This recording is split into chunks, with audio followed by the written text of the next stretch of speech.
안녕하세요. 박종천입니다. 네, 이제 강연을 시작해 볼까요?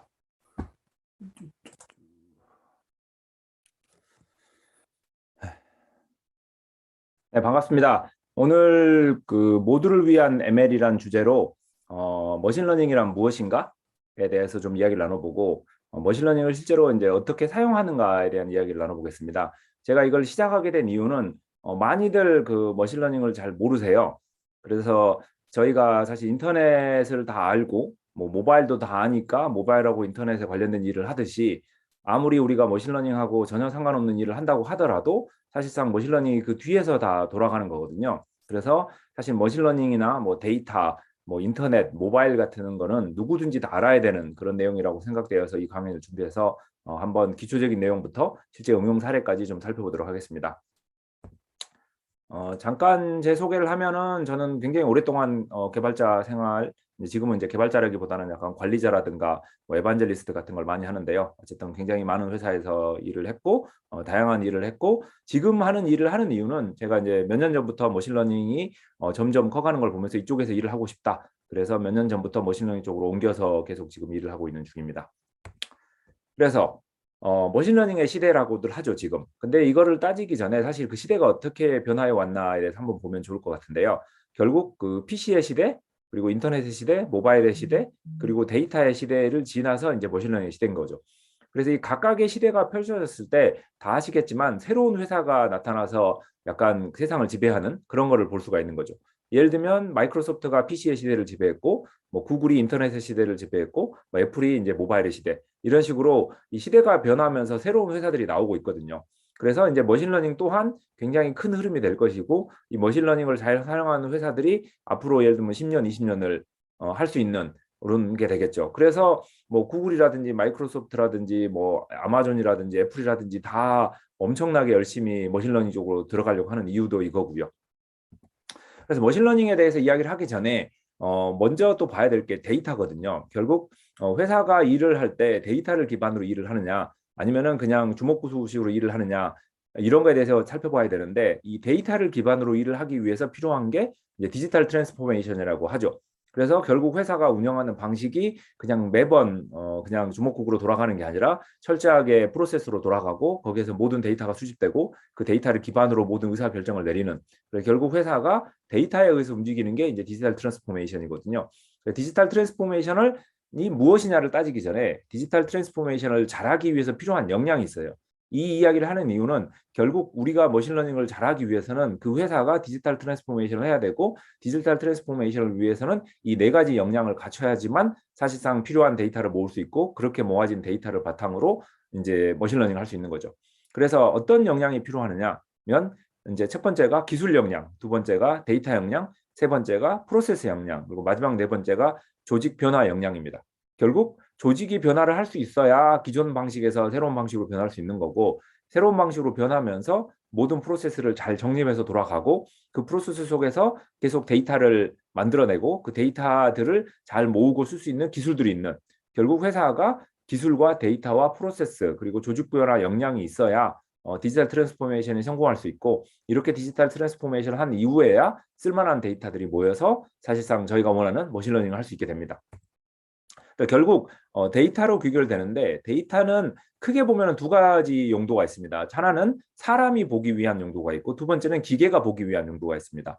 예를 들어서 뭐 게임 회사에서 게임을 출시했다. 그럼 게임을 출시했다 그러면 뭐 매출 같은 것도 나올 거고 각 뭐 스테이지에 사용자들이 얼마나 그 게임을 깼나 아니면 뭐 즐거워하나 뭐 몇 분이나 플레이했나 모든 데이터들이 나올 거잖아요. 그럼 그 데이터들을 전부 이제 사람이 볼 수 있게 만들어 줍니다. 사람이 볼 수 있게 만들어 준다는 게 이제 비주얼라이제이션이라 그러고요. 시각화라 그러죠. 결국 시각화를 해서 표를 만들어서 보여주고 뭐 그래프를 만들어서 보여주면 사람들이 보고 야, 매출이 올라가네. 잘 되고 있다. 매출이 떨어지고 있네. 문제가 있다. 이 사람들이 이 게임의 이 스테이지는 못 깨네. 좀 쉽게 바꿔야 되나? 다 보는 거죠. 결국 우리가 데이터를 수집하는 이유는 그 데이터를 보고 의사결정을 내리기 위함이에요. 그래서 시각화를 통해서 사람이 보고 이해를 하고 결정을 내리는 거죠. 근데 이것도 좋지만 잘 보면 방금 말한 거에 되게 중요한 포인트가 결국 사람이 보기 위해서는 어떤 사람의 한계 속에 갇힐 수밖에 없거든요. 예를 들어서 뭐 게임을 100만 명이 하면 100만 명이 평균적으로 이거를 좋아한다, 평균적으로 싫어한다, 여기까지는 할 수 있어도 그 100만 명 하나하나에 대해서는 컨트롤하기가 되게 힘들어져요. 그렇잖아요. 예를 들면은 저희가 뭐 이커머스를 한다 그러면 제일 잘 팔리는 것들을 뽑아서 보여줄 수 있어도 이 사람이 뭘 좋아하는지를 뽑아주기는 되게 힘든 거죠. 그런 식으로 개인화라는 걸로 가면은 이 데이터를 이용해서 하기가 되게 힘들어져요. 왜냐하면은 사람이 보면서 하나하나 하기에는 인간적으로 불가능하기 때문에.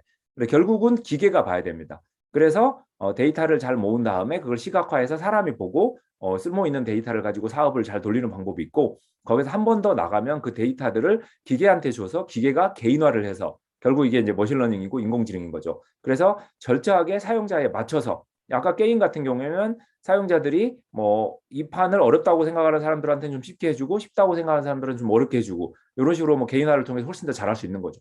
모든 사용자들이 평균적으로 이렇게 생각한다는 건 사람이 할 수 있지만 한 사람 한 사람에 대해서 맞춤형 서비스를 할 수 있는 거는 결국 기계가 해야 됩니다. 이거를 지금 이제 머신러닝이 드디어 성공을 하고 있는 거죠. 그래서 데이터를 다룰 때 또 중요한 거는 이 프라이버시입니다. 이게 굉장히 중요한 요소이고, 여러분들이 이제 데이터에 관련된 일을 할 때 항상 이게 개인 정보인가, 그리고 우리가 어디까지 쓸 수 있는가, 이걸 수집하기 위해서 사용자한테 동의를 받았는가, 그리고 이거는 다른 회사와 뭐 공유할 수 있는가, 이런 것에 대해서 많이 아셔야 됩니다. 그래서 프라이버시에 대해서 조금 좀 관심을 가지고 공부를 하셔야 사실 안전하게 데이터를 사용하실 수가 있습니다.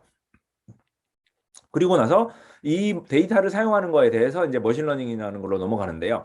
사실 인공지능은 1950년대부터 나오기 시작했어요. 그래서 뭐 체커라든가 체스라든가 뭐 이런 것들을, 이런 게임들을 인공지능으로 만들기 시작했죠. 근데 이때는 그냥 알고리즘을 손으로 만들어서 돌리는 시절이었고요. 그러다가 이제 머신러닝, 이거를 이제 한국말로 번역을 하면 기계학습이라 그러는데, 기계가 학습을 해서 사람과 비슷한 걸 할 수 있다는 거를 발견한 거예요. 그러니까 이걸 사실 발견이라는 표현이 재밌는데, 기계한테 많은 데이터를 주고 학습을 시켰더니 사람과 비슷하게 행동할 수 있게 된 걸 발견한 거죠. 그러면서 이제 기계학습이라는 게 나왔고, 그 기계학습을 계속 하다 보니까 이제 사람의 뇌처럼 되게 복잡한 레이어를 만들고, 그 복잡한 레이어에 데이터를 줘서 계속 학습을 시키니까 더욱더 똑똑한 게 되더라. 그래서 일반적인 그냥 머신러닝은 약간 개념적인 거라고 보시면 되고, 딥러닝이 저희가 최근에 사용하는 머신러닝은 다 딥러닝입니다, 사실. 그래서 굉장히 복잡한 단계의 레이어를 두고 거기에다 데이터를 줘서 이제 결과를 만들어내는 거죠. 그래서 결국 그 요즘 들어서 이제 인공지능이라 그러면은 사실 이제 머신러닝이고요. 그리고 일반적으로 머신러닝이라 그러면 그냥 딥러닝까지 포함한다, 이렇게 생각하시면 되겠습니다. 요거 장표가 사실 오늘 제일 중요한 장표가 될 텐데요. 이 머신러닝이 어떻게 동작하는가, 뭐 사실은 딥러닝이지만 머신러닝이 어떻게 동작하는가에 대한 크게 개념인데, 저희가 일반적으로 기존에 이제 트레디셔널 프로그래밍은 데이터를 주고 룰을 주면 아웃풋이 나왔어요. 그래서 데이터를 예를 들어서 1, 2, 3을 주고 룰을 곱하기 2다 라고 하면 아웃풋은 2, 4, 6이 나오겠죠. 굉장히 단순했어요. 그러다 보니까 저희가 아까 뭐 체스 같은 걸 만든다 그래도 이런 식으로 룰을 막 복잡하게 만들어 주는 거예요. 근데 문제는 이렇게 데이터와 룰을 줘서 아웃풋을 내는 거를 일반적인 경우에는 되게 쉽게 할 수 있는데, 조금만 어려워지면 이걸 못 하는 거예요. 예를 들면은 이게 개냐 고양이냐 사진을 주고 개냐 고양이냐를 판별하는 거를 룰로 하려니까 뭐 귀가 어떻게 생겨야 되고 코가 어떻게 생겨야 되고 수염이 어쩌고 막 룰을 만들어요. 그런데도 계속 예외 상황이 생기죠. 그래가지고 룰을 만들어낼 수가 없는 거예요. 너무 복잡한 거죠. 그러니까 사람이 느끼는 이런 거, 뭐 음식이 맛있다, 약간 창조적인 거에 해당되면은 룰을 만들어낼 수가 없는 거예요. 왜냐하면 이 룰 자체가 다 다른 거거든요. 그런 상황에서 이 머신러닝이라는 걸 발견을 해서 데이터를 예를 들면 1, 2, 3을 넣고 그거에 아웃풋인 2, 4, 6을 넣는 거예요. 그리고 네가 한번 룰을 만들어 봐. 그러면은 컴퓨터가 이 안에서 굉장히 복잡한 레이어로 막 랜덤한 숫자를 주면서 혼자 막 계산을 하는 거예요. 그래서 1, 2, 3이 2, 4, 6이 되는 그 룰을 혼자 막 만들어내는 거죠. 그랬더니 룰이 이 경우에는 굉장히 심플하죠. 곱하기 2라는 룰을 찾아내는 거죠. 근데 이게 뭔가 엄청난 방법으로 찾아내는 게 아니라 굉장히 좋은 기계에서 무지막지한 랜덤을 돌려가지고 막 하다 보니까 그게 찾아지는 거예요. 근데 뭐 사실 사람도 마찬가지거든요. 저희도 지금은 뭐 논리적으로 생각하는 것 같지만, 저희가 예를 들면 개 사진을 100장을 보고 고양이 사진을 100장을 보고 판단하는 거는 그 개 사진 100장과 고양이 사진 100장을 머릿속에 인지한 상태에서 혼자만 룰을 만들어낸 게 있거든요. 그래서 동일한 사진에 대해서도 어떤 사람은 고양이라고 판단할 수도 있고 어떤 사람은 개라고 판단할 수도 있겠죠. 왜냐하면 그 사람들이 평생 본 사진에 따라 달라질 거니까. 그래서 머신러닝도 마찬가지로 이제 개 사진 100장을 주고 이건 개야, 고양이 사진 100장을 주고 이건 고양이야, 그래서 네가 판단해봐. 그러면은 얘가 이제 룰을 열심히 만들어서 결국 그 준 인풋 데이터, 이 고양이 사진 100장을 고양이라고 생각할 수 있는 룰, 귀는 이렇게 생겼고 코는 이렇게 생겼고 이런 거를 만들어내는 거예요. 그리고 개 사진 100장을 개라고 할 수 있는 룰을 찾아내는 거죠. 그래서 준 데이터를 가지고 그 룰을 찾아내는 거라 다른 데이터를 두면 그게 될지 안 될지는 사실 몰라요. 근데 준 데이터가 굉장히 좋다고 하면 그 룰을 잘 만들어낼 것이고 그러면 그 다음에 들어오는 사진들도 맞출 수 있겠죠. 요런 게 사실 이제 머신러닝의 기본이고 결국 그 데이터와 정답지, 아웃풋을 주면 룰을 만들어낸다. 사람이 결국 학습하는 거 비슷하게 머신러닝도 학습을 한다. 그리고 여기에 머신러닝 안에 그 레이어를 얼마나 복잡하게 하고 그 단계 단계 이 변수들을 파라미터들을 얼마나 복잡하게 하냐 이런 게 이제 딥러닝이라고 되게 복잡한 게 있다. 그래서 결론적으로는 데이터와 아웃풋을 내면 룰을 만들어낼 수 있고 이 룰을 통해서 새로운 일을 할 수 있다. 요게 이제 머신러닝의 핵심이고 지금부터 하는 모든 이야기는 이 기반 위에서 돌아갑니다. 그래서 요 개념을 정확히 아시면 나머지 것들은 다 저절로 돌아가는 거죠. 그래서 들어보면 쉬운 것 같은데 왜 이게 지금 와서 갑자기 이렇게 각광을 받았냐라고 하면 세 가지가 있는데요. 첫 번째는 이 룰을 만들어내는 방식이 있어야 되잖아요. 예를 들면 고양이 사진 100장을 주고 개 사진 100장을 주면 그거를 이렇게 분석해서 어쩌고 저쩌고 해서 룰을 만들어내는 그 룰을 찾아내는 이제 방식이 여러 가지 이제 알고리즘들이 있는데 뭐 CNN, DNN, 뭐 트랜스포머 뭐 굉장히 다양한 알고리즘들인데 그런 알고리즘들이 최근에 많이 나오고 굉장히 발전했어요. 드디어. 그리고 두 번째는 이게 더 큰데 데이터가 많이 필요해요. 뭐 사실 지금이야 뭐 고양이 사진 100장, 개 사진 100장 구하는 게 굉장히 쉽죠. 근데 20년 전만 해도 그런 걸 구하려면 직접 돌아다니면서 사진을 찍었어야 되죠. 그러니까 말이 안 되는 거죠.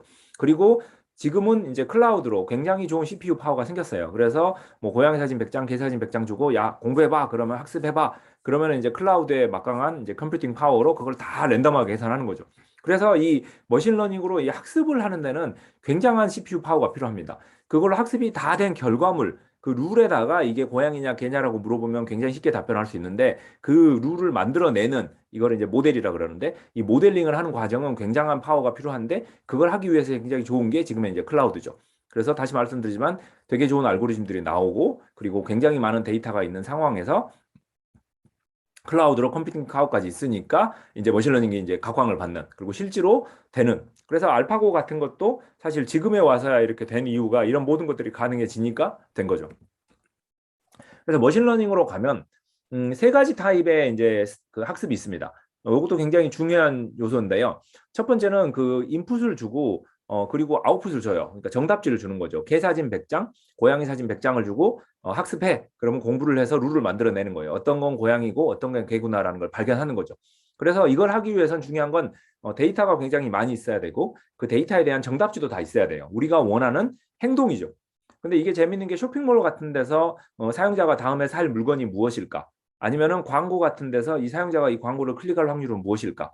이런 것들은 다 이런 그 지도학습이에요. 그래서 여기서 지도학습이라 그러면은 슈퍼바이즈드 러닝인데 결국 이제 정답지와 데이터가 같이 있기 때문에 가능한 거예요. 그래서 항상 정답지를 만들어내는 게 힘들지만 정답지를 주면 제일 똑똑하게 할 수 있는 거죠. 예를 들면 뭐 테슬라 같은 게 자율주행을 하면서 앞에 있는 게 사람인지 아니면 뭐 동물인지 아니면 건물인지 아니면 뭐 쓰레기통인지를 판별할 수 있는 거는 다 지도학습인 거죠. 이 앞에 있는 물건이 뭐라고 알려줘서 그거를 이제 이해하고 이제 학습을 하는 거죠.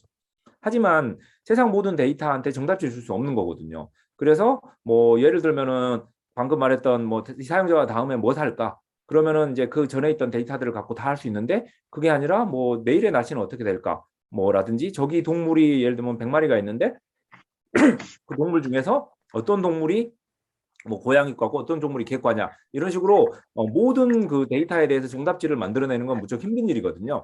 그래서 이제 비지도 학습이라고 언슈퍼바이즈드 러닝이라 그러는데 지도 정답지가 없는 상황에서도 데이터만 주고 학습을 해봐. 그러면은 고양이 사진 100장을 주고 개 사진 100장을 주고 어느 게 고양이고 어느 게 개인지 맞출 수는 없지만 이 두 가지를 구분해봐. 그러면 머신러닝이 이걸 학습을 통해서 자연스럽게 요것들은 한 종류의 동물인 것 같고 이 종류는 다른 종류의 동물인 것 같아요라고 나눌 수가 있어요. 그래서 정답지가 없는 상황에서도 머신러닝이 돌아가는 게 이제 비지도 학습 이거고요. 아예 데이터가 없어요. 아예 데이터가 없는 상황. 그래서 예를 들어서 뭐 알파고 같은 걸 만든다. 그러면은 사실상 정답도 없는 거죠. 이제 게임에 이기는 거는 뭐 상황에 따라 다 바뀌는 거니까 정답도 없는 상황이고, 사실 데이터 자체도 뭐 있으면 좋지만 없는 상태에서도 일을 돌릴 수 있어요. 그래서 이제 예를 들면 체수를 둬봐라. 그래 체수 두고 나서 네가 이겼으면 잘하네. 계속 이렇게 해봐. 졌으면 이건 잘못한 거니까 다시 해봐. 이런 식으로 데이터 자체를 만들어내는 거예요. 이게 이제 강화학습인 거죠. 다시 앞으로 돌아가면 데이터가 있고 정답지가 있으면 지도학습을 할 수 있고, 데이터가 있는데 정답지가 없으면 이 비지도 학습을 있고, 데이터가 아무것도 없으면 이제 강화학습을 통해서 데이터를 만들어낸다. 그래서 결국 이제 포인트는 데이터와 정답지를 통해서 이제 우리가 뭘 원하느냐라는 그림을 그려보시면 되겠습니다. 이렇게 해서 이제 머신러닝이 돌아가는데, 그 머신러닝의 이제 컴포넌트를 보면, 뭐 ML 시스템을 보면 크게 이제 5가지 정도로 나눌 수가 있어요. 첫 번째는 이제 데이터를 수집해야죠, 당연히. 데이터를 수집하고, 두 번째는 이제 데이터에서 피처들, 머신러닝에 써야 될 것들을 뽑아내는 거예요. 왜냐하면 아까 그 고양이하고 개로 봤을 때 고양이하고 개가 사진 속에 큰 사진에 고양이 개가 조그맣게 있어요. 그럼 의미가 없겠죠. 사실 고양이하고 개만 뽑아내는 게 제일 좋을 것이고, 또 그 고양이 개 전체를 다 넣는 게 낭비거든요. 예를 들면은 얼굴만 넣어도 충분해요. 나머지를 다 넣지 않고 얼굴만 봐도 충분히 구별하잖아요. 저희도 마찬가지고 사람도. 그래서 모든 데이터를 다 넣는 게 아니라 그 데이터 중에서 제일 쓸모 있는 데이터만 뽑아서 머신러닝에 집어넣어서 저희가 원하는 일을 할 수 있는 거죠. 그래서 이렇게 피처를 뽑아내고, 그리고 이게 뭐 사진이 흑백이 들어갔다 칼라가 들어갔다가 뭐 고해상도가 들어갔다가 저해상도가 들어갔다 그러면 엉망진창이잖아요. 그래서 모든 데이터들을 예를 들면 같은 해상도의 사진으로 바꾸고, 뭐 흑백 칼라 같은 것도 다 정리하고, 뭐 예를 들면 뭐 익스포저라든지 여러 가지 다 정리해서 최대한 데이터를 정리를 해야 돼요, 깨끗하게. 그래서 되게 비슷한 느낌으로 가야 쓸 수 있는 거죠. 그런 식으로 데이터를 다 정리하는 그 과정이 필요하고, 이거를 이제 모델을 이제 훈련을 합니다. 트레이닝이라고 그러죠. 그래서 뭐 DNN, CNN, 트랜스포머 같은 여러 가지 알고리즘들이 있는데, 그런 알고리즘을 하나 선택하고 이제 고양이 사진 100장, 개 사진 100장을 놓고 이제 학습을 시키는 거예요. 그러면 이제 엄청난 CPU 파워로 랜덤하게 그거를 막 복잡하게 해보다가 결국 혼자만의 이제 방식으로 이렇게 하면 이제 개나 고양이를 판별할 수 있구나라는 룰을 만들고, 그 룰이 이제 모델이라는 결과물로 나오는 거죠. 근데 이 훈련시키는 것도 인프라고, 그리고 이 훈련된 모델을 가지고 이제 실제로 이제 사용자한테 이제 서비스를 제공하는 그것도 인프라거든요. 근데 이게 어마어마한 양의 데이터가 들어가고 어마어마한 양의 합습을 해야 되기 때문에 인프라가 굉장히 튼튼해야 됩니다. 이 인프라가 약하면 사실상 이거 뭐 학습시키는데 예를 들면은 뭐 한 달 걸린다. 한 달은 좀 심했나요? 한 6시간 걸린다. 그러면 뭐 하나 할 때마다 6시간씩 기다려야 되는 거잖아요. 그러면 업무가 안 돌아가요. 그래서 굉장히 좋은 인프라에서 굉장히 빠르게 학습이 돼야 뭐 이거저거 시도를 많이 해볼 수 있는 거죠. 그리고 이렇게 안정적이고 좋은 인프라 뒤에 또 이 머신러닝은 되게 중요한 게 한 번 만들었다 끝이 아닌 거예요. 이게 굉장히 중요한 요소고, 뒤에 MLOps에서도 한 번 더 강조를 하겠습니다만, 한 번 데이터를 넣고 학습을 시켜서 얘나면 그 얘나 고양이 사진을 100장을 넣어서 학습시켜서 끝났어요. 그러면 그거를 영원히 쓸 수 있다? 아니거든요. 세상의 데이터는 무한하고, 그리고 지금하고 다른 개하고 다른 고양이가 나올 수 있는 거잖아요. 그래서 끊임없이 개하고 고양이 사진을 주고 맞춰봐 한 다음에 그거를 이제 못 맞출 때도 있고 맞출 때도 있겠지만, 사람이 그거를 좀 보면서 계속 이건 개인데 고양이라 그랬네, 잘못했다, 고쳐주고, 이런 식으로 그 데이터에 의해서 비즈니스가 돌아가면서 다시 그 결과물이 들어가서 루프가 다시 돌아야 돼요. 뭐 또 다른 예로 들면, 예를 들면 쇼핑몰이다. 그러면은 쇼핑몰에서 사용자가 다음에 살 것 같은 제품을 계산해서 보여줘요. 근데 사용자가 그거를 샀어요. 그러면 제대로 한 거죠. 근데 안 샀어요. 그럼 잘못 보여준 거잖아요. 그러면은 잘못 보여줬네, 그리고 클릭을 안 했네라는 결과물까지 다시 데이터가 되는 거예요. 그래서 그 데이터를 가지고 다시 또 학습이 돼서 이게 무한 루프로 점점점 똑똑해지는 거죠. 이 과정을 하는 게 이제 모니터링하고 임프루브인 거죠. 그래서 머신러닝은 특히나 이렇게 한 번 만들고 끝이 아니라 이 무한 루프를 돌게 만들어야지만 서비스가 점점 더 좋아지고 새로운 데이터에 계속 적응할 수 있습니다. 그리고 일반적으로 저희가 코딩이라 그러면은 이제 프로그램이라 그러면 그 코드 자체가 코드인데, 이제 머신러닝 세계에서는 데이터가 코드라 그래요. 결국 우리가 어떤 고양이 사진 100장을 줬고 어떤 개 사진 100장을 줬냐에 따라서 모델이 전혀 다르게 나오거든요. 그래서 그 다음에 다음 데이터들을 또 뭐 줬냐에 따라서 학습이 계속 바뀌는 거예요. 결국 그 저희가 입력하는 데이터, 주는 정답지 자체가 결국 코드인 거예요. 그래서 우리가 원하는 방식으로 데이터를 주냐에 따라서 이제 인공지능이 그렇게 되는 거죠. 재밌는 거는 뭐 인공지능은 뭐 인종차별도 없고 뭐 다 완벽하게 이거는 중립하게 된다, 이거 다 거짓말이고요. 주는 데이터에 따라서 다른 거예요. 그래서 유명한 예로 이제 애플 같은 애들이 애플 카드 신용카드를 발급할 때 이제 머신러닝으로 모든 그 신용카드 뭐 신용 정보 같은 걸 보고 발급하겠어요. 근데 그 발급한 데이터를 계속 보니까 남자들한테만 더 많이 발급을 해주는 거예요. 그러니까 자연스럽게 그 현실 세계의 데이터가 들어가다 보니까 머신러닝은 이제 착각을 해가지고 남자들한테 신용카드를 발급해 주는 게 더 안전하네라고 스스로 학습을 하는. 그래서 뭔가 이 현실에 약간 기울어진 뭐 시소가 있다 그러면은 그게 그대로 머신러닝에 들어가게 돼 있어요. 왜냐하면 그 데이터가 들어가서 다시 학습이 되니까요. 현실에 예를 들면 개는 뭐 10마리밖에 없고 고양이가 10마리가 있다. 그걸 가지고 학습하면 당연히 그 10마리 고양이 그림이 들어가서 그쪽으로 학습이 되는 거예요. 결국 우리가 어떤 데이터를 넣냐에 따라서 모델은 그 데이터에 그냥 거울이 될 수밖에 없는 거죠. 어쨌든 이런 식으로 계속 데이터를 지켜보고 시스템이 안정적으로 잘 돌아갈 수 있도록 돌리는 것까지가 이제 ML 시스템의 이제 코어입니다. 이 ML을 하면 다 잘 되느냐? 아닙니다. ML이 실패도 많이 하는데 특히라도 데이터가 이제 문제가 많을 때 제일 실패를 많이 하고요. 데이터가 너무 커요. 막 예를 들면 아까 개하고 고양이 사진인데 사이즈가 막 사진 한 장에 100메가짜리예요. 뭐 이런 걸 갖고 막 100만 장 넣고 훈련시킨다 그러면은 뭐 학습하다가 날 새는 거죠. 이렇게 슬로우 트레이닝 너무 오래 걸려서 망하는 경우도 있고 아니면은 개하고 고양이 사진이 너무 달라요. 진짜로 다양하게 생긴 개 사진 50장, 고양이 사진 50장, 사람이 봐도 이상한 그런 사진들만 주고 훈련시키면 머신러닝의 룰을 못 찾아요. 어떻게든지 겨우 룰을 찾았는데 그거는 그 준 사진들만 겨우 판별할 수 있는 사진인 거고 다른 사진 주면 틀리는 거죠. 그래서 너무 못 맞추는 경우도 생길 수도 있고 아니면 반대로 고양이 100개가 거의 비슷한 고양이인 거예요. 그리고 개 100개도 겨우 비슷한 개인 거예요. 그러면은 전혀 다른 개나 고양이를 보여주면 전혀 못 맞히겠죠. 그래서 너무 준 데이터한테 딱 맞아버리는 그것도 문제가 되죠. 그래서 데이터가 약간 그 구별은 되지만 고양이하고 개가 구별은 되지만 좀 적당한 수의 고양이 개가 그러니까 베리에이션도 있고 그런 데이터를 줘야 되는 그러면서 사이즈도 좋고 그래서 좋은 데이터를 줘야지만 사실 머신러닝은 돌아가고 이렇게 나쁜 데이터를 주거나 너무 편향된 데이터를 주거나 아니면은 뭐 같은 종류의 데이터만 들어가거나 아니면 너무 그 천차만별인 데이터를 주거나 하면은 머신러닝 실패합니다. 그래서 머신러닝 실패했을 때는 절대적으로 이 데이터를 의심해 보시고 처음부터 다시 그림을 그려보셔야 됩니다. 아까 이야기했던 MLOps가 다시 나왔는데요. 결국 저희는 이제 데이터를 가지고 모델을 만들고 그 모델을 실제로 이제 디플로이를 하고 실제로 밖에서 이제 쓰면서 결과를 보고 거기서 실제로 이제 서빙을 하면서 그 서빙을 해서 새로운 결과가 나오고 그 결과를 다시 데이터로 쓰는 처음에 말씀드렸던 예를 들어서 쇼핑몰에서 뭐 추천 엔진을 만들었다 그러면 추천해서 물건을 보여주고 사람들이 클릭을 하는 것까지 다시 데이터가 돼서 그 다음 추천하는 데 도움이 되는 그래서 이 루프가 무한히 돌아가게 돼야 됩니다. 그래서 이 MLOps가 굉장히 중요한 게 이 MLOps가 안 돼 있으면 한 번 만든 거 갖고 쓰면은 그때는 잠깐 돌아도 뭐 예를 들면 한 달 후, 1년 후면 안 돌아갈 수가 있어요.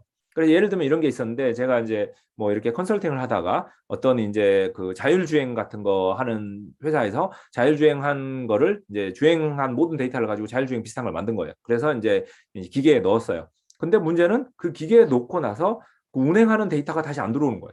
그러니까 루프가 안 도는 거죠. 그러면은 그 만들었을 때는 좀 돌아간다 그러는데 그게 예를 들면 뭐 부산에서는 잘 되는데 뭐 대구만 가도 문제가 생길 수가 있죠. 그럼 매번 다시 만들어야 되는 거예요. 이러면 안 되죠. 무한히 데이터가 계속 반복될 수 있는 그 루프를 만들어 줘야지만 머신러닝은 계속 발전할 수 있습니다. 여기까지가 이제 일반적인 이제 머신러닝이란 무엇인가에 대한 이야기였고요. 이제 이런 머신러닝을 가지고 회사들은 무엇을 할 수 있는가에 대한 이야기를 해보도록 하겠습니다. 그래서 회사들이 이제 머신러닝을 쓰는 거를 이제 크게 엔터프라이즈 ML이라고 부르고요. 약간 기업들이 ML을 쓴다. 그래서 이제 제가 이제 분류할 때 저는 이제 ML을 쓰는 걸 한 네 가지 정도로 분류를 해보는데요. 첫 번째는 이제 생산, 두 번째는 이제 판매, 세 번째는 이제 제품, 네 번째가 이제 광고. 이렇게 나눠보는데 첫 번째는 이제 뭐 예를 들면 스마트 팩토리처럼 그 생산하면서 나오는 데이터를 가지고 더 생산을 잘하는 거예요. 뭐 불량품이 생기네, 뭐 안에 뭐 화재가 났네, 아니면 뭐 직원이 넘어졌네, 뭐 다양한 걸 할 수 있겠죠. 어쨌든 이 생산 과정 자체에 ML을 써서 더 똑똑해질 수 있고요. 특히 요즘 이제 게임 회사들이 게임을 만드는데도 이걸 많이 쓰거든요. 그래서 굉장히 제품 개발에다도 ML을 많이 쓰고 있고 두 번째는 판매입니다. 저희가 판매를 하면 당연히 데이터가 많이 들어가잖아요. 뭐 서울에 사는 사람들한테 팔았더니 이게 잘 팔리고 부산에 사는 사람들한테 팔았더니 잘 팔린다. 뭐 이런 식으로 했다면 사실 사람들이 그 데이터를 보고도 판단할 수 있어요. 아, 서울에 있는 사람들한테는 뭐 예를 들면 냉장고가 잘 팔리고 뭐 부산에 있는 사람들은 에어컨이 잘 팔리네. 라고 할 수도 있겠죠. 근데 이거를 사람이 아까 말씀드렸듯이 데이터를 보고 이제 판단하는 거는 이제 비주얼라이제이션 같은 걸로 보는 거고, 이거를 머신러닝을 통하면 더 세밀하게 할 수 있죠. 그럼 부산에 있는데도 에어컨을 아니 저 냉장고를 사는 사람이 있을 거고, 서울에 있는데도 에어컨을 사는 사람이 있겠죠. 그런 사람들을 찾아낼 수 있는 거예요. 더 개인화를 할 수 있는 거죠. 그리고 이제 실제로 서비스로 가면은 그 서비스 자체를 더 이제 아까 그 쇼핑몰 같처럼 개인화를 할 수 있는 거죠.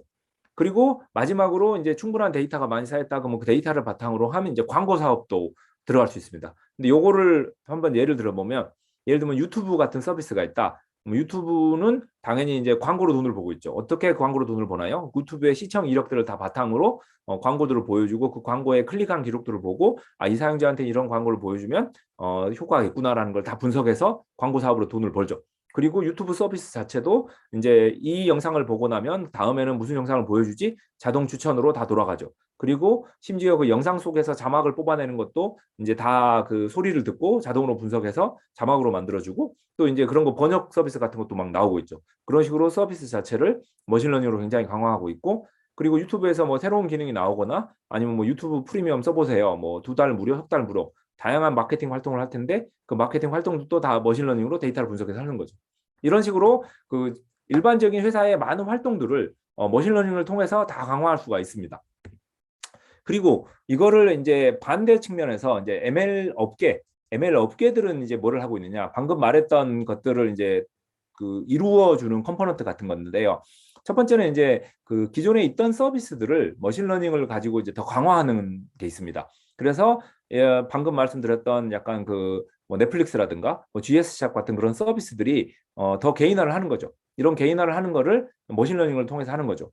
참고로 이런 개인화에 들어가는 데이터들은 사용자 데이터, 그리고 그 타겟 아이템 데이터, 뭐 영화라든가 뭐 쇼핑몰의 아이템들이라든가, 그리고 마지막 인터랙션. 그래서 이 사용자들이 이런 영화를 봤다, 이 사용자들이 이런 아이템을 샀다, 이런 사용자 정보, 아이템 정보, 인터랙션 정보, 이 세 가지를 주면은 결국 이제 미래를 예측할 수 있어요. 그래서 이런 개인화를 하고, 두 번째는 이제 시계열 예측이라 그래서 결국 이제 뭐 날씨는 어떻게 될까 하고 비슷하게 지금 물건이 계속 팔리고 있는데 나중에 얼마까지 팔리지, 나중에 언제까지 안 팔리지, 이런 식으로 약간 미래를 예측하는 이 시계열로, 그러니까 타임으로 계속 예측할 수 있는 게 있고요. 그리고 또 많이 쓰이는 분야가 이제 텍스트나 보이스 아니면 이미지나 비디오 같은 걸 인식하는, 그래서 뭐 화면에 누가 사람이고 화면에 누가 뭐 넘어졌고 여기서 이제 불이 나려고 하고 있고 뭐 사용자의 포즈가 좋고 뭐 이런 것들을 다 인식할 수도 있고, 또 이 영상을 만들어낼 수도 있는 거예요. 텍스트도 만들어낼 수 있고. 그래서 이런 이제 기본적인 텍스트, 보이스, 이미지, 비디오를 인식하거나 만들어내는 것들을 할 수 있고, 마지막이 이제 자연어 처리, NLP라고 하는데, 자연어 처리로 뭐 번역을 한다든가 요약을 한다든가 아니면 만들어낸다든가 뭐 여러 가지를 할 수 있죠. 근데 요 말씀드린 이 네 가지가 굉장히 중요합니다. 저희가 머신러닝이라 그래서 뭐 만병통치약으로 모든 걸 다 할 수 있는 건 아니고요. 굉장히 저희들이 많이 가지고 있는 데이터를 가지고 또 정답지도 많이 있고 그걸 가지고 실제로 이제 쓸 수 있는, 그래서 알파고 같은 걸 뭐 만드는 데 성공했지만 이제 그걸 계속 확장을 하는 데는 이제 시간이 걸리는 거잖아요. 그래서 머신러닝도 사람이 할 수 있는 일은 다 할 수 있지만 사람이 할 수 있는 일들 중에서 당장 쓸모 있고 잘 되는 것들 위주로 많이 개발을 했어요. 그래서 사실상 이렇게 잘 개발된 분야에 좋은 뭐 데이터도 많고 좋은 알고리즘도 많아요. 결국 이 네 가지 말고 다른 거를 한다면 새로운 뭐 회사를 만들어서 직접 하시면 모르되, 그게 아니라 뭐 일반적인 회사에서 일반적인 ML을 한다 그러면은 이 네 가지 분야 안에서 하는 게 제일 안전하고 좋습니다. 근데 이 네 가지만 해도 굉장히 많이 있는 응용 사례가 있어요. 그래서 다시 말씀드리지만 이제 개인화 아니면 시계열 예측 아니면 이런 그 이미지나 동영상 생성 인식 아니면은 마지막에 자연어 처리 같은 걸로 이제 서비스들을 계속 강화하고 있는 거죠. 굉장히 많이 이런 우리가 아는 것보다 더 많은 데서 이런 것도 돌아가고 있습니다. 아까 말씀드렸던 유튜브 같은 경우에도 이런 것들을 굉장히 많이 쓰고 있고요.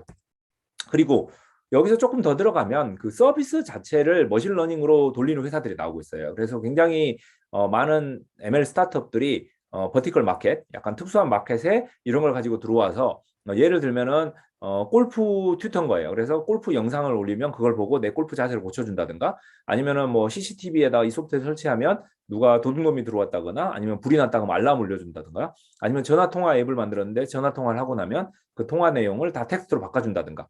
이거는 들어보시면 알겠지만 머신러닝이 없으면 그 서비스 자체가 존재할 수 없어요.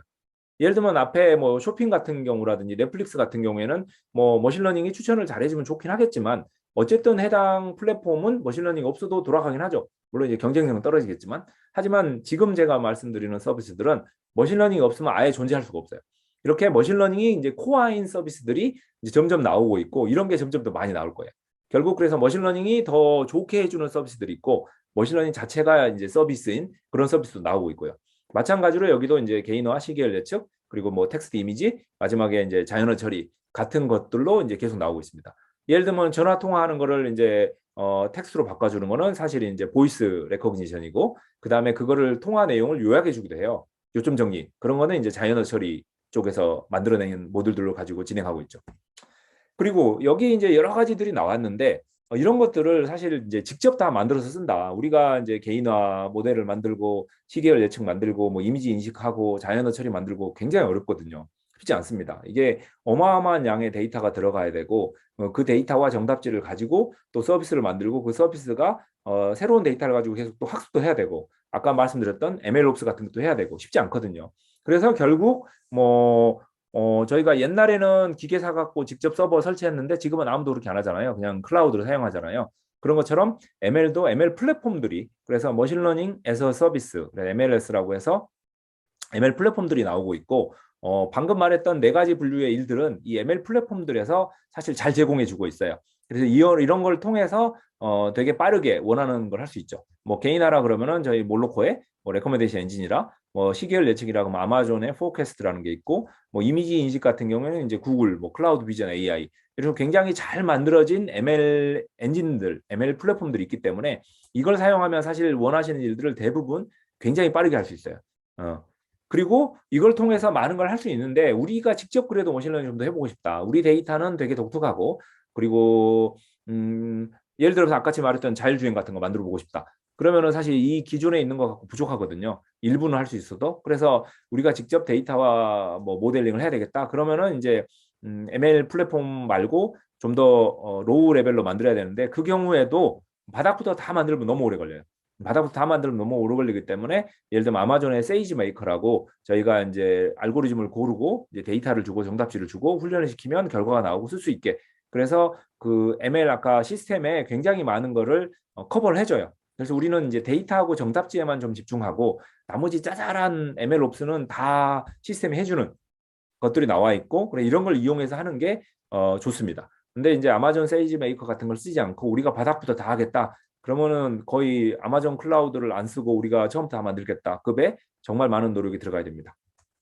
그리고 이것뿐만 아니라 이제 제가 말씀드렸던 위에 네 가지들은 이제 많이 이제 발전했는데 나머지 분야에도 이제 ML은 많이 쓰고 싶잖아요. 그런 걸 위해서 또 새로 나오는 회사들이 굉장히 많은 ML 이제 그 지원 케이스를 많이 만들었어요. 아까 뭐 공장 자동화라든가 뭐 등등 모든 경우로 ML로 뭔가 할 수 있는 거에 대해서는 다 모델을 만들어 가지고 데이터만 좀 우리가 다 해줄게. 그래서 이제 풀 피처드 모든 기능이 다 있는 ML 플랫폼을 만들고 있고요. 이런 회사들이 굉장히 지금 빠르게 성장하고 있습니다. 뭐 데이터 로봇, 뭐 데이터 브릭스, 뭐 이런 것들이 나와서 이제 그 딱 특별한 일에 대해서 우리가 ML은 다 해놨어. 너희는 데이터만 주면 돼.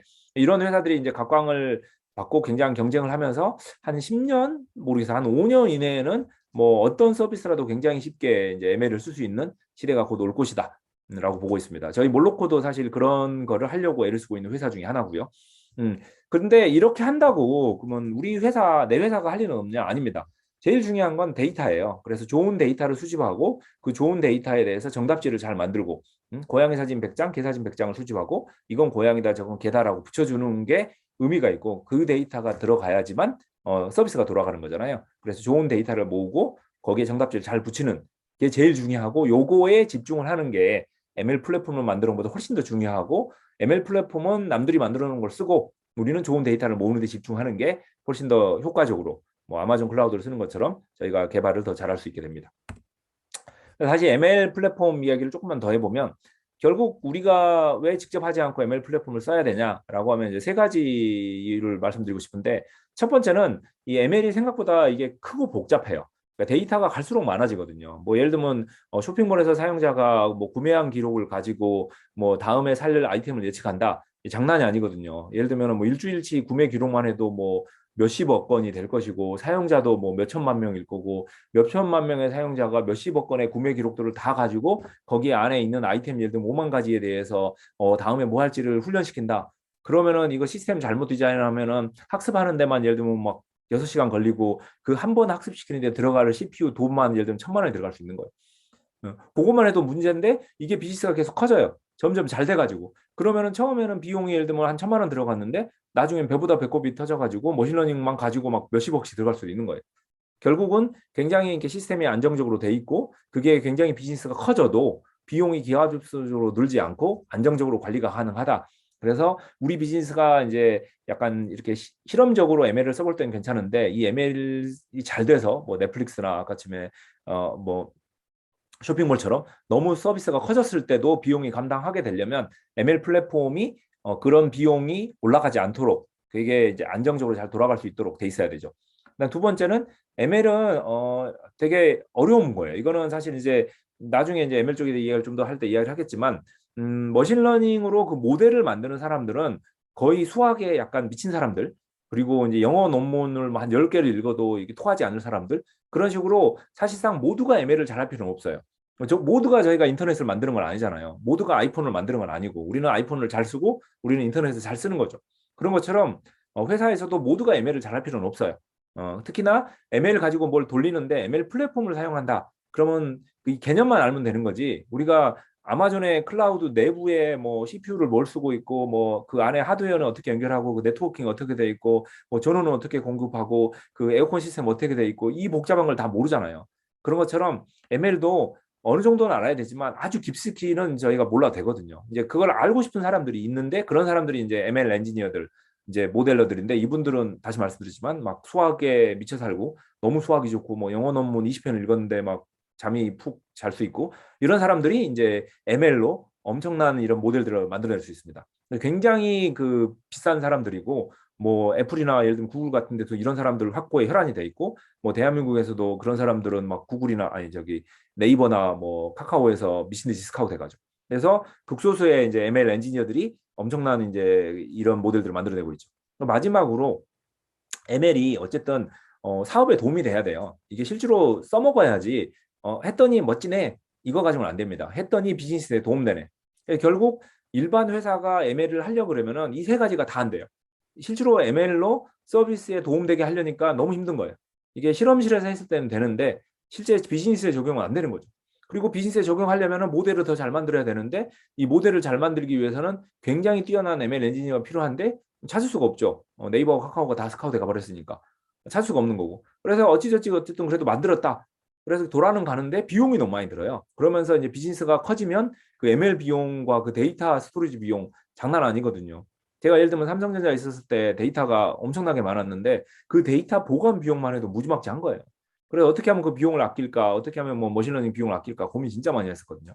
이런 식으로 이제 비즈니스를 돌리기 위해서는 이 모든 것들을 고려를 해야 되고 이 모든 것들이 이 ML 그 플랫폼 안에 녹아 들어가서 결국 그 서비스는 좋은 데이터를 수집하고 그 데이터에서 피처들을 잘 뽑아내는 거에 집중을 하고 나머지 뒤쪽에 학습을 하고 인프라를 운영하고 그리고 계속 모니터링하면서 모델을 확장하는 그래서 뒤쪽에 3, 4, 5는 ML 플랫폼한테 맡기고 앞쪽에 1, 2는 이제 회사들이 일반적인 회사들이 좀 집중을 할 때 더 이제 시너지가 나는. 그래서 뒤에 세 개가 예를 들어서 이제 아마존 클라우드 같은 거죠. 아니면 마이크로소프트 애저라든지 이런 식으로 이제 전문가들한테 맡기고 앞쪽에 집중을 하는 쪽으로 해야 이 ML을 잘 돌릴 수 있다라는 결론을 저는 가지고 있습니다. 그래서 이제 실제 회사들이 어떻게 ML을 쓰고 있나에 대해서 좀 살펴볼 건데요. 이거는 이제 당근마켓의 예제입니다. 당근마켓이 이제 개발자 블로그에 있던 내용들을 제가 이제 한번 옮겨와 본 거고요. 그래서 잘 아시겠지만 당근마켓은 물건을 사람들이 막 사진 찍어서 올리잖아요. 그리고 설명도 자기네도 올리고. 그러니까 사실 사진도 제각각이고 설명도 제각각인 거예요. 그러면은 뭐 검색이 되겠어요? 안 되겠죠. 그리고 뭐 필터링 하기도 힘들 것이고. 그래서 올려놓은 사진들을 보고 뭐 빨간 드레스 사진을 올리면 자동으로 야 이건 빨간 드레스야라고 사용자한테 이제 좀 알려줘야 되겠죠. 그런 식으로 이제 이미지 레커그니션이 필요한데 그런 거를 뭐 처음에는 초기에 자체적으로 개발할 수도 있겠지만 지금은 이제 구글 비전이 굉장히 잘 돼 있어요. 그래서 구글 비전 AI를 이용해서 그런 걸 다 하고 있고, 그래서 자동 이미지 인식 같은 게 다 되고 있고요. 그리고 물건들이 엄청나게 많은데 다음에는 이거 사보세요라고 추천을 해줘야 되잖아요. 이 추천들도 당연히 이제 머신러닝을 하는 거죠. 그래서 개인화를 하는데 그때 제가 아까 말씀드렸던 이제 사용자 정보, 아이템 정보, 그다음에 이제 행동 정보 같은 걸 넣어서 이제 추천을 하고, 그리고 아이템을 찍어서 올리면은 이제 어떤 카테고리에 넣어보세요. 이런 자동 카테고리 같은 거 넣을 수도 있고, 사람들이 질문 같은 거 하면 기존의 답변하고 좀 연결시켜서 이 질문은 저 답변을 보시면 됩니다. 라고 할 수도 있고, 사람들끼리 이제 대화를 하잖아요. 거기 욕 같은 거 있으면 욕을 볼 수도 있고. 근데 여기 있는 모든 것들을 뭐 직원이 당근마켓 직원이 뭐 10,000명이면 사람이 할 수 있어요. 그렇죠? 근데 10,000명을 뽑을 이유가 없는 거잖아요. 그리고 관리도 힘든 거고. 근데 이거를 머신러닝을 통하면, 이 데이터가 있다면, 좋은 데이터가 있다면 이걸 머신러닝 통하면 되겠죠. 다시 말씀드리지만 결국 우리가 데이터를 가지고 머신러닝을 통해서 일을 하는 이유는 결국 그 데이터를 가지고 사람이 할 수 있어요. 그 데이터를 가지고 사람이 할 수 있는데 사람이 무한대로 많이 들어가야 되니까 훨씬 더 저렴한 기계로 하는 거예요. 근데 이게 사람이 더 싼 경우에 사람이 할 수도 있는 거죠, 당연히. 농담으로 제가 알파고를 만드는데 돈이 뭐 한 3조가 들어갔어요. 이세돌이 평생 번 돈이 예를 들면 뭐 500억도 안 될 텐데, 그러니까 알파고가 그만큼 비싼 거죠. 그러니까 이건 상용화가 안 되는 거예요. 연구 과제인 거죠. 이것도 마찬가지로 방금 말했던 이런 모든 머신러닝으로 하는 게 직원 10,000명 뽑는 것보다 비싸다. 그러면 안 할 거예요. 근데 직원 10,000명 뽑는 것보다 이 머신러닝을 하는 게 훨씬 싼 거죠. 그러니까 머신러닝이 되는 거예요. 결국 그 회사는 좋은 서비스를 만들고 데이터를 모으고 그 데이터를 가지고 서비스를 좀 더 잘 돌 수 있게 만들면서 그 데이터를 점점 더 잘 쓰기 위해서 이제 머신러닝을 도입하는 거고, 그 머신러닝을 도입해서 이렇게 굉장히 개인화를 해서 좀 더 커스터마이제이션을 하면서 자동화를 하는데 이게 사람이 쓰는 것보다 훨씬 더 좋다. 그래서 쇼핑몰이라 그러면은 네, 물건을 그 추천하는 게 물건을 추천하는 게 사람이 하나하나 뭐 잘 팔리는 상품을 추천하는 게 아니라 진짜 한 사람 한 사람한테 맞는 상품을 추천할 수 있는 됐을 때 효과가 훨씬 더 큰 거죠. 그래서 이제 다음에 이제 예제가 이제 패션 커머스 회사인데요. 그래서 이제 이게 브랜드인데요. 브랜디라는 회사에서 이제 머신러닝을 사용하고 싶다라고 하면은 마찬가지입니다. 추천. 그래서 이제 다음에 뭐 사야 될지 추천할 수 있는 거고, 그리고 이제 재고 관리. 어떤 물건이 많이 팔리니까 우리가 그걸 갖고 있어야지. 어떤 물건이 적게 팔리니까 이거는 없애버려야지. 이런 식으로 이제 미래 예측도 가능하겠죠. 그리고 이제 안에서 예를 들면 요즘 이제 커머스들이 이제 광고 사업도 많이 해요. 왜냐하면 위에 추천하고 사실 비슷한 거거든요. 근데 추천을 하긴 하는데 나는 광고하고 싶다고 한 사람들 중에서 이제 추천을 보여주는 거예요. 그래서 결국은 그 안에 셀러들 중에서 나는 이제 물건을 내 건 더 많이 팔고 싶으니까 내 걸 더 많이 보여주세요. 그러면 이제 광고비를 내. 그래서 이제 아마존 같은 게 이제 이런 거를 하고 있는데 아마존이 이 사업을 굉장히 크게 해가지고 사실상 그 물건을 팔아서 플랫폼 피를 받는 것보다 물건을 팔기 위해서 물건을 올려놓고 그거를 광고하는 그 광고 사업으로 사실 매출을 더 많이 내고 있어요. 결국은 사용자한테 어떤 제품을 보여주냐라는 건 결국 이제 머신러닝으로 되는 거거든요. 그래서 어쨌든 이런 이제 커머스 쪽에서도 머신러닝 이용해서 굉장히 많은 일들을 하고 있고요. 그리고 아까 잠깐 말씀드렸던 이제 테슬라 같은 경우에가 진짜 MLOps가 잘 돼 있는 거죠. 풀로. 그래서 좋은 데이터를 즉시 수집을 하고 이거를 테슬라 데이터 센터로 다 모아요. 그리고 거기에서 이제 이건 차고 저건 집이고 이런 걸 다 분석을 하는데, 그거를 이제 정답지를 맨 처음엔 사람이 붙였겠지만 지금은 이제 자동으로 레이블링 하는 시스템을 다 만들었어요. 그래서 자동으로 이건 사람 저건 차 하고 그거를 이제 문제가 있으면 다시 개선하고, 그래서 레이블링 하는 과정이 엄청나게 강화되고 빨라졌고, 그러면서도 이게 예를 들면은 뭐 시애틀에 뭐 밤에 운전하면서 장면을 찍었다. 그러면은 그거를 이제 메타버스로 다 변환을 해요. 그래서 예를 들면 시애틀에 이제 밤길을 한번 찍어 놓으면 그거를 뭐 쓰레기가 많을 때, 뭐 사람이 많을 때, 눈이 많이 쌓였을 때 그런 걸 다 가상 현실을 만들 수 있는 거죠. 그래서 단순히 사람들이 운전한 기록뿐만 아니라 그 운전한 기록들을 가상 세계로 다 옮긴 다음에 거기에다 또 새로운 그 가상 현실을 만들어 가지고 계속 변화를 시키면서 훈련을 시킬 수 있는 거죠. 결국 데이터를 무제한으로 만들어낼 수 있는 거예요. 굉장히 빠르게. 그 다음에 거기서 이제 피처들을 뽑아내고 되게 좋은 알고리즘으로 모델을 만들고 이걸로 이제 학습을 시키는데 이 데이터량이 어마어마할 거잖아요. 전 세계 그 데이터들을 다 가져다 학습해야 되는데, 근데 이 CPU 파워가 무지막지하게 들어가거든요. 그래서 기존에 뭐 인텔 CPU라든가 뭐 엔비디아 GPU라든가 뭐 이런 걸 이용해서 머신러닝 돌리는데 어쨌든 둘 다 한계가 있어요. 요즘은 그래서 이제 머신러닝 전용 이제 학습용 이제 칩들을 만들어내고 있는데, 테슬라도 심지어 스스로 자기네들을 위한 이제 이런 머신러닝 칩을 만들었어요. 그래서 테슬라 도조 D1 칩이라고 자기네들이 이런 칩을 만들어서 데이터 센터를 만들어 가지고 이 많은 데이터를 넣고 학습을 시키는 거예요. 그러면 이제 엄청나게 빠르게 학습이 되는 거죠. 근데 이게 학습이 뭐 이게 다시 말씀드리지만 6시간 걸려서 되는 거랑 3시간 걸려서 되는 거랑은 천지 차이거든요. 그러면은 2배 이상 많이 시도를 해볼 수 있는 거잖아요. 다양한 데이터를 가지고. 그래서 학습이 굉장히 빠른 게 중요하기 때문에 저런 칩을 직접 만드는. 그래서 참고로 뭐 애플도 사실 비슷한 일을 하고 있고 구글도 비슷한 일을 하고 있고요. 테슬라도 비슷한 일을 하고 있죠. 이렇게 좋은 칩을 만들려면. 그리고 이렇게 해서 나온 모델을 끝이 아니고 바로 이제 테슬라 베타 테스트들한테 배포를 하고 테슬라 베타 테스트들이 그걸 몰고 다니면 다시 데이터가 모이고 그 데이터를 바탕으로 다시 학습을 하는 이 풀사이클이 돌아가는 거죠. 그래서 굉장히 많은 회사들이 이제 자율주행한다고 열심히 노력하고 있지만 저는 테슬라가 꼭 이길 거라고 생각을 해요. 이유는 여기 나와 있는 거예요.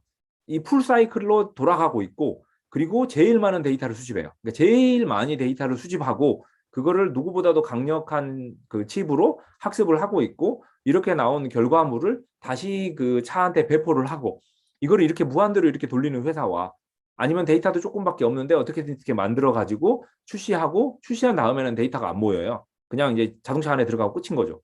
그러면은 끝이거든요, 사실. 그래서 저는 이제 주변에 이제 그 자율주행의 미래는 어떻게 될 거냐? 그러면 저는 이제 테슬라가 이길 것이다라고 이야기하는데 그 이유는 바로 이 MLOps 풀사이클이 돌아가는 데 있다고 말씀드립니다.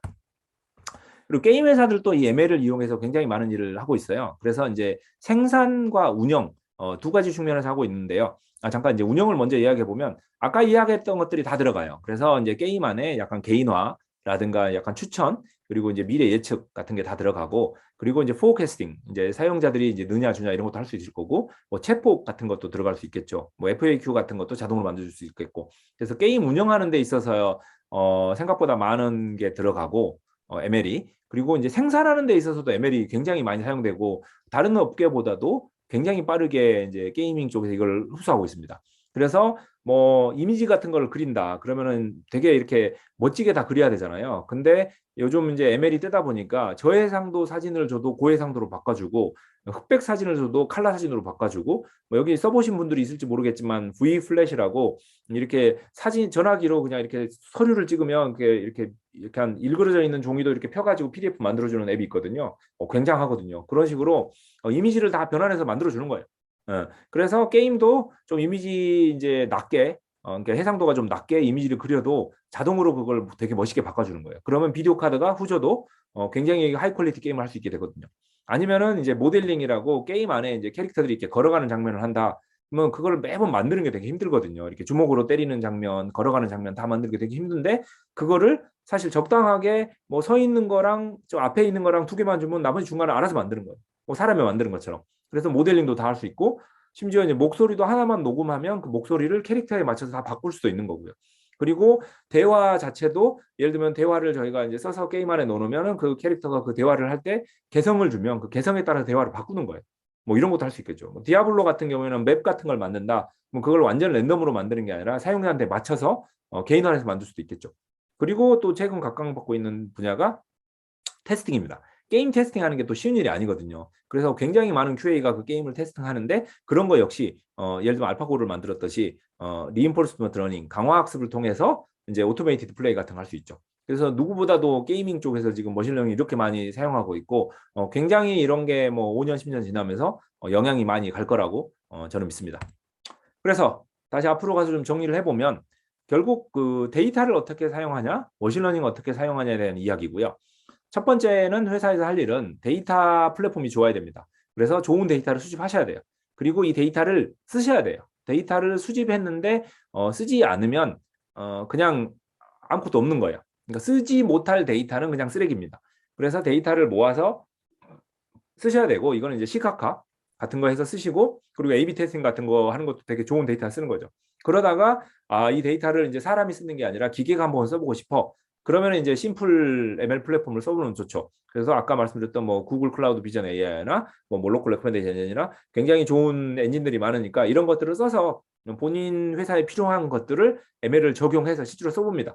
그리고 우리는 우리의 욕구가 좀 달라. 좀 더 특별한 걸 해보고 싶어. 그러면은 이제 아마존 세이지 메이커 같은 걸 이용해서 좀 더 복잡한 일을 해볼 수가 있죠.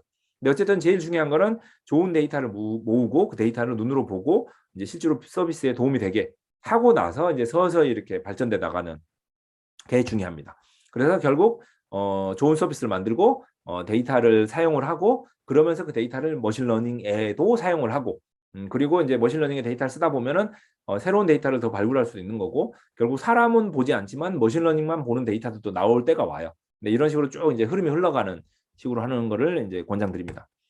실제로 이제 한국에 있는 회사들이 이제 어떻게 하고 있나 이야기를 좀 해보면, 이게 이제 2021년에 나온 건데, 한국에 이제 AI 하는 회사들을 다 정리를 해본 거예요. 그래서 왼쪽에 있는 회사들은 뭔가를 하는데 AI를 쓰는 회사들이에요. 뭐 자율주행을 한다든가, 아니면 뭐 건강관리를 한다든가, 아니면 데이터 분석을 한다든가, 뭐 챗봇을 한다든가, 굉장히 많은 그 회사들인데, 이 회사들은 이제 머신러닝을 이용해서 뭔가를 하는 회사들이에요. 근데 오른쪽에 있는 회사들은 그 머신러닝 기술을 공급하는 회사들에 좀 더 가까워요. 결국 ML 플랫폼 회사들이죠. 그래서 이 회사들이 굉장히 좋은 머신러닝 기술을 만들어서 이제 왼쪽에 있는 회사들한테 기술을 공급하기도 하고 뭐 다른 회사들한테 공급하기도 하고 어쨌든 머신러닝으로 뭔가를 하고 싶은 회사들과 그냥 머신러닝 자체를 하는 회사들 뭐 이런 식으로 지금 엄청나게 발전하고 있고요.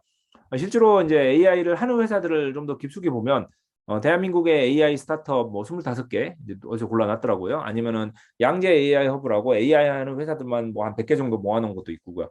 이런 회사들의 AI를 뭐 하고 있나를 좀 더 깊숙이 들여다보면 맨 처음에 제가 말씀드렸던 네 가지 카테고리 하고 일치합니다. 그래서 이제 개인화, 이제 시계열 예측, 그다음에 뭔가 문자 아니 이미지 비디오 인식 그리고 자연어 처리 같은 것들을 하는 회사들이 대부분이에요. 아니면은 이거를 플랫폼으로 만들어서 제공해주는 회사들이 대부분이에요.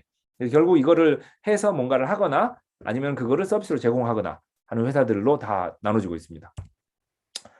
그리고 나서 이제 사실 저는 항상 공부는 책으로 하라고 많이 권장을 드리는데요. 이게 충분히 깊게 보려면. 그래서 또 영어로 공부를 하셔야 많이 남기도 하고요. 특히나 머신러닝을 하시려면 최근 트렌드를 또 많이 아셔야 돼요. 그래서 힘들더라도 영어 책들 좀 보시면 좋을 것 같은데 왼쪽에 있는 책이 굉장히 심플하게 잘 정리된 책이고요. 굉장히 얇아요. 그래서 인공지능이란 무엇인가 한번 이렇게 살펴보는 데 도움될 것 같고 오른쪽에는 약간 교양서적처럼 그냥 인공지능을 썼을 때 미래는 어떻게 될 것인가 뭐 그런 이야기도 좀 적어놓은 그래서 이 두 권 책 한번 읽어보시기를 추천드립니다. 네, 이상입니다.